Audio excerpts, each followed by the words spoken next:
शुरू करते हैं अल्लाह के बाबरकत नाम से जो बड़ा मेहरबान और नहायत रहम वाला है। तमाम तारीफ़ें मेरे अल्लाह रब्बुल इज़्ज़त के लिए हैं। अस्सलाम वालेकुम लिसनर्स, मैं हूँ आप लोगों की host Nausheen. Welcome to my channel horror stories official. I hope आप सब लोग खैरियत से होंगे, जहाँ होंगे खुश होंगे। आज आप लोगों के लिए मैं बहुत इंटरेस्टिंग हॉरर स्टोरीज़ लाई हूँ जिन्हें आप लोग बहुत पसंद करेंगे। सिलसिला शुरू करते हैं आज की हॉरर स्टोरीज़ का। बढ़ते हैं आज की पहली हॉरर स्टोरी की तरफ। ये horror story Waqas Ahmed share कर रहे हैं मैनचेस्टर से। वकास कहते हैं कि आज आपके साथ जो मैं कहानी शेयर कर रहा हूँ, ये लीड्स की एक खातून थी जिन्होंने ये स्टोरी शेयर की। वो कहती है 1950 की बात है। तब ये जितने भी एम्प्लॉयज़ होते थे, जो लेबर वर्क होता था, इनके राइट्स जो थे वो ना होने के बराबर थे। अगर किसी फैक्ट्री में कोई भी लेबर वर्क करते थे, जो भी लेबर वर्कर होते थे, उन पर बहुत जुल्म सितम किया जाता था। उनको बिल्कुल भी उनके हकूक़ नहीं दिए जाते थे। तो इसी तरह से एक फैक्ट्री में हम लोग काम करते थे। उस फैक्ट्री का जो ऑनर था वो बहुत ज़्यादा बुरा और बदतमीज़ इंसान था। ज़रा सी बात पर वो लेबर्स को मारना शुरू कर देता था। तो एक दफ़ा किसी खातून की उसके साथ तल्ख़ कलामी हुई तो उसने उनको बहुत तशद्दुद का निशाना बनाया कि उनकी जान भी चली गई। वक्त गुज़रता गया, वो जो ऑनर था उसकी डेथ होगी। उसके बाद उस फैक्ट्री की सारी भागदौड़ उसके बेटे के हाथ में आ गई। उनका बेटा बहुत अच्छा था, अपने वालिद के बुरे रवैये की वजह से वो अक्सर शर्मिंदा रहता था। उसे चाहकर भी वो फैक्ट्री संभाली नहीं गई, तो उसने उस फैक्ट्री को सेल आउट कर दिया। उसके बाद वो फैक्ट्री जिस नए ऑनर ने ली, उसने उस फैक्ट्री की जगह ही बदल दी। एक नई लोकेशन पर उसने फैक्ट्री स्टार्ट की। अब उस फैक्ट्री में हम लोग बहुत सी ख़वातीन काम करती थी। जो हम लोगों का नया ऑनर था, फैक्ट्री ऑनर बहुत अच्छा था। उसने हम लोगों की सैलरीज इंक्रीज़ की, हमें पूरे राइट्स देता था। वो एक दफ़ा की बात है, हम लोगों में से ही वहाँ पर बहुत से लोग काम करते थे। तो एक खातून थी, वो वॉशरूम एरिया साफ़ करती थी। जैसे ही वो वॉशरूम साफ़ करने गई तो वो चीखती हुई बाहर आई। तो जब हम लोगों ने उनसे पूछा तो उनका ये कहना था कि मैंने अभी बाथरूम में जो बाथरूम मिरर था, शीशे के साथ मैंने सफ़ेद लिबास में किसी औरत को खड़े देखा है। ये बात ऑनर तक भी पहुंची। हम लोगों ने जब जाकर वहाँ देखा, हमें कुछ नज़र नहीं आया। तो ऑनर ने ये कहा कि आपको वहम हुआ होगा, ऐसा वैसा कुछ भी नहीं है। इसी तरह से 1-2 दिन गुजरे। फैक्ट्री जब बंद करने का टाइम होता था, क्लोजिंग टाइम होता था, तो 2 औरतें वॉशरूम की तरफ गई जो वहाँ पर काम करती थी। तो वहाँ पर उनको बहुत ज़्यादा डरावनी आवाज़ें आ रही थी बाथरूम से, जिस तरह से कोई औरत बहुत तकलीफ़ में चिल्ला रही है।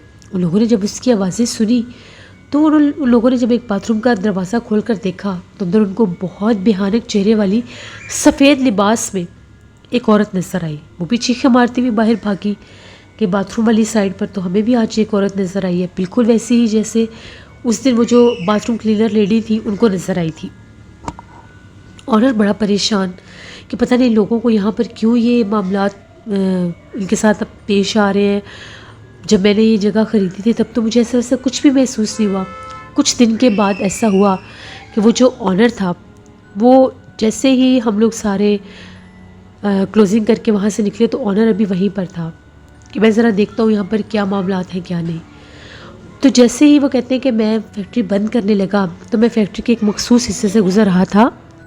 बहुत ज़ोर से उन्हें किसी ने थप्पड़ मारा। तो जब उन्होंने पीछे पलट कर देखा तो वहाँ पर कोई भी नहीं था। वो बहुत डर गए, वहाँ से बाहर भागे। अब ये चीज़ हर किसी को पता चल गई, ये बात फैल गई कि यहाँ पर फैक्ट्री में कुछ जिन्नात हैं, कुछ ऐसे मामलात हैं जो यहाँ पर लोगों को रहने नहीं दे रहे। फिर वो लोग एक पादरी को लेकर आए। वो बिल्कुल बूढ़े से थे। तो जब वो आए तो उन्होंने जब वहाँ का विज़िट किया तो उनका ये कहना था कि यहाँ पर कोई भटकती आत्मा का बसेरा है। उन्होंने जब वो सारा वहाँ पर देखा, पढ़ाई की, तो उनको वो पता चल गया कि यहाँ पर किसी का मर्डर हुआ था। तब से अब तक वो यहीं पर वो जिन्नात के रूप में वो चीज़ कैद है जो लोगों को यहाँ पर तंग करती है। सब बहुत ज़्यादा डर गए। फिर बाद में उन्होंने यही कहा कि जितनी जल्दी हो सकता है आप इस जगह को खाली कर दें, क्योंकि उस कत्ल के बाद यहाँ पर जिन्नात का बसेरा हो गया और वो जो जिन्नात हैं अब किसी इंसान को यहाँ पर आबाद नहीं होने देंगे। अगर आप लोग यहाँ पर रहेंगे तो ये आपको इसी तरह से नुकसान पहुँचाएंगे, बल्कि ये मखलूक़ात जानी नुकसान भी पहुँचा सकते हैं आपको। फिर वो फैक्ट्री जो थी वो बंद हो गई क्योंकि वहाँ पर कोई भी लेबर काम नहीं कर सकता था। ये एक स्टोरी थी जो वकास अहमद ने शेयर की मैनचेस्टर से। बहुत शुक्रिया वकास साहब का। पढ़ते हैं एक और ख़ौफनाक कहानी की तरफ। ये ख़ौफनाक कहानी फौजिया शेयर कर रही हैं। फौजिया कहती हैं, मैं अपनी सिटी का नाम ऑन एयर नहीं करना चाहती। एक दफ़ा की बात है, मेरी शादी को अभी 7-8 माह हुए थे। मेरा जो रूम था वो 3rd फ्लोर पर था। मेरे रूम में एक विंडो थी जो बिल्कुल बाहर की तरफ खुलती थी, यानी उस तरफ और भी घर थे।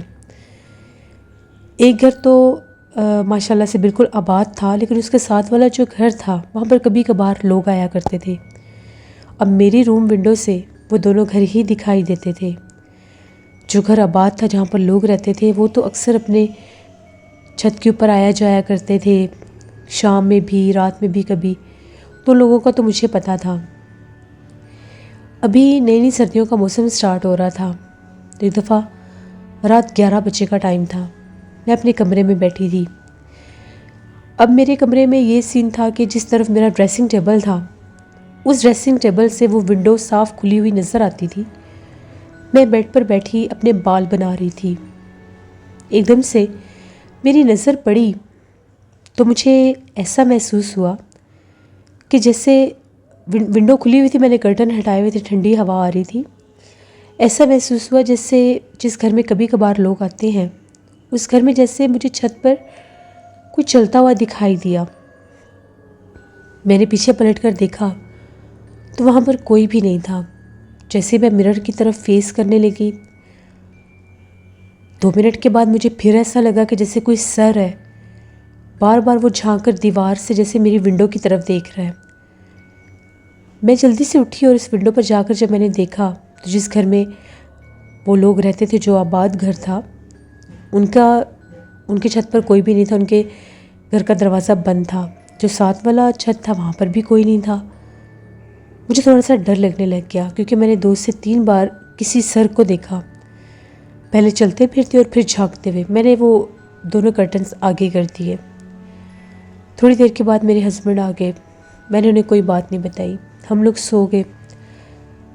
सुबह हस्बे मामूल दिन गुजर गया।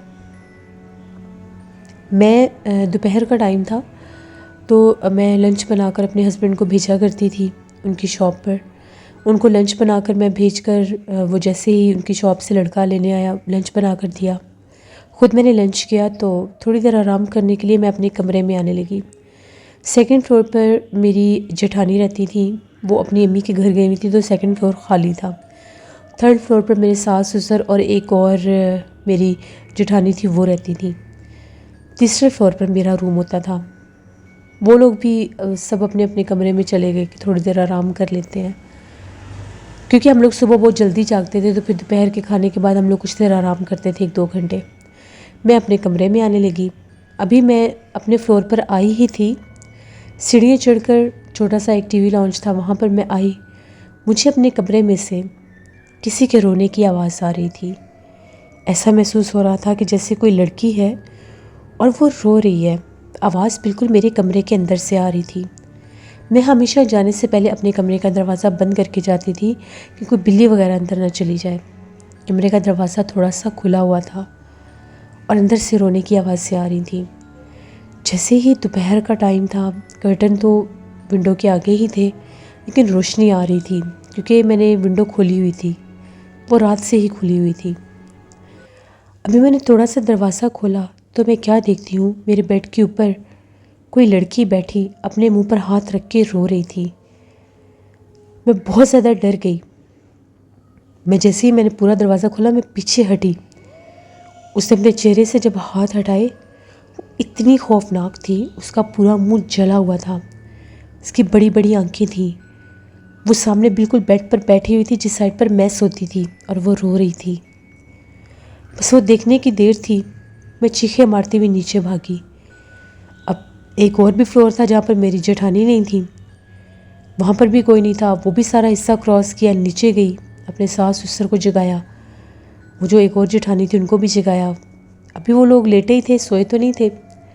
उन लोगों ने जब मेरी चीखों पुकार सुनी, वो लोग डर के कि पता नहीं इसको क्या हो गया। मैंने उन्हें सारी बात बताई। वो लोग भागते हुए ऊपर आए तो मेरे कमरे में कुछ भी नहीं था, लेकिन मेरे कमरे से बहुत गंदी स्मेल आ रही थी। मैंने उन्हें सारी बात बताई कि रात को भी मुझे बाहर कुछ नज़र आया था और आज तो मैंने सामने बैठी देख ली है। उसी टाइम मेरे सास ससुर मुझे लेकर हम लोगों के इलाके में जो मस्जिद थी वहाँ पर गए। मौलवी साहब मौजूद थे। मौलवी साहब का पास ही घर था। मौलवी साहब के हम लोग घर गए। मौलवी साहब वहाँ पर आए, उन्होंने मुझे दम किया। तो मौलवी साहब का ये कहना था कि इस लड़की के ऊपर किसी ने चुड़ैल फेंकी है, यानी मेरे ऊपर किसी ने चुड़ैल फेंकी थी। क्योंकि 7-8 माह मेरी शादी को भी हो गए थे तो अभी तक मैंने कंसीव नहीं किया था। वही मखलूक मुझे डरा रही थी बार बार। फिर मैं बहुत बीमार रहने लग गई। मौलवी साहब का ये कहना था कि मैं इसको निकाल नहीं सकता, इसके लिए आपको किसी आमिल के पास जाना होगा, वरना वो इसको नुकसान पहुंचा सकती है। बहुत से आमिल हजरात के पास हम लोग गए तो इलाज भी करवाया। वो मुझे बहुत ज़्यादा डराती थी। कमरे की खिड़की पर मुझे नज़र आती थी, कभी बाथरूम में नज़र आती थी। यहाँ तक कि 2 से 3 बार मैं ड्रेसिंग टेबल पर जब तैयार हो रही होती थी तो मुझे अपने पीछे भी खड़ी नज़र आती थी। फिर मैंने वो कमरा छोड़ दिया। मैं बहुत डरती थी, उस कमरे में अकेले रहा नहीं जाता था मुझसे। अल्लाह का शुक्र है अब मैं ठीक हूँ, एक जगह से इलाज करवाया है, अब मैं ठीक हूँ। लेकिन अभी भी अल्लाह के हुक्म से इंशाल्लाह जब अल्लाह पाक का हुक्म होगा तो वो मुझे साहिब औलाद भी करेंगे। लेकिन अभी भी मैं इलाज करवा रही हूँ, मुझे वो नज़र नहीं आती। तो आप सबसे रिक्वेस्ट है कि मेरे लिए दुआ भी करिएगा। मेरी ज़िंदगी की एक कहानी थी जो मैंने आपके साथ शेयर की। बहुत शुक्रिया फौजिया आपका। वैसे ये थी आज की खौफनाक कहानी। अपना फ़ीडबैक मुझे ज़रूर दें, आप लोगों को कैसी लगी। आप लोग भी अपनी खौफनाक कहानियाँ शेयर कर सकते हैं डिस्क्रिप्शन बॉक्स में दिए गई ईमेल ID nasheenmilk57@gmail.com पर। इसके अलावा आप लोग मुझे कमेंट बॉक्स में भी स्टोरी शेयर कर सकते हैं। इंशाल्लाह कल आप लोगों के साथ मुलाकात होगी खौफनाक कहानी ऑफिशियल पर, उसको भी जाकर विज़िट करें। इस चैनल की स्टोरीज़ को लाइक किया करें और शेयर भी किया करें। जिन लोगों ने अभी तक हॉरर स्टोरीज ऑफिशियल को सब्सक्राइब नहीं किया तो मेरे चैनल को ज़रूर सब्सक्राइब करें। अपना बहुत सा ख्याल रखिएगा। Thank you for watching. Stay blessed. Allah निगहबान।